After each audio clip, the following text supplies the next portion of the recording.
And these are tears of joy. I feel liberated. I feel empowered. I feel strong. I feel courageous.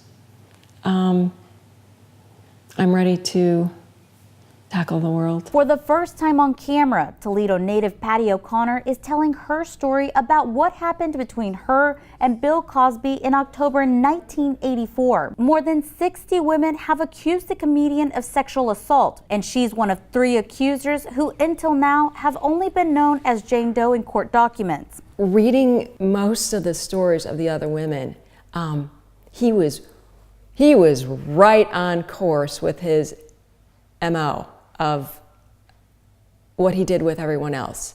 He figures out what you're interested in. He talks to you about that. She says the incident happened more than 30 years ago when O'Connor was working as an assistant director of student activities at Clemson University in South Carolina. Cosby was to perform for homecoming and she was tasked with being his host. At some point, though, she says the two ended up alone in Cosby's hotel room. And he's like, well, why don't you come over on my bed? And I don't think I had any thought process about that. It was just like, oh, he's a friend, we're good, you know. And again, that Catholic upbringing and being naive, I knew he was married, I knew he had kids, so, you know, in my mind, the guy was safe. At the time, O'Connor says she had drank some alcohol Cosby had offered her. He said, there's a bottle of wine there. Do you want some? And once on his bed, she says he asked her to give him a belly rub. That's when, according to her, Cosby kissed her and she blacked out. A few hours later, O'Connor woke to the sound of the phone ringing. I didn't know where I was, what was going on. I was just like, whoa. I answered the phone. The room was dark. That was a surprise too. There were no lights on in the room. I heard the shower running.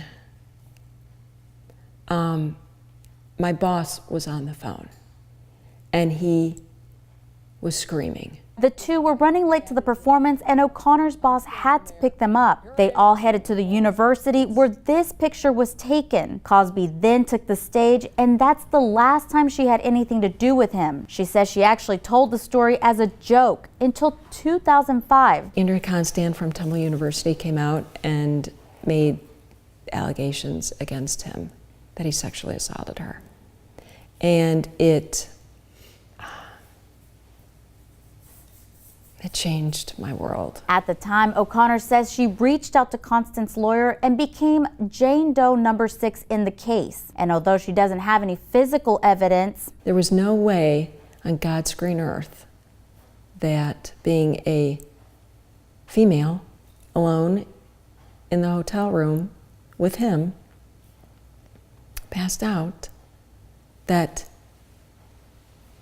he went and played tiddlywinks or just watched the television. Andrea Constant's case ended up going to trial, and as a result, the comedian was sentenced to 3 to 10 years in prison. We reached out to the law firm representing Cosby, but it did not respond for comments on Monday. However, Patty O'Connor says she'll no longer allow for her fear to hold her back from trying to prevent sexual assaults. The more women who know and speak, it's just gonna have a ripple effect.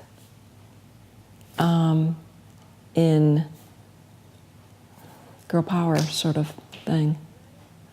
And that's where we should be going and getting continually stronger because it's never gonna stop. It's never gonna stop. Never. In Toledo, Roxanne Elias, The Blade.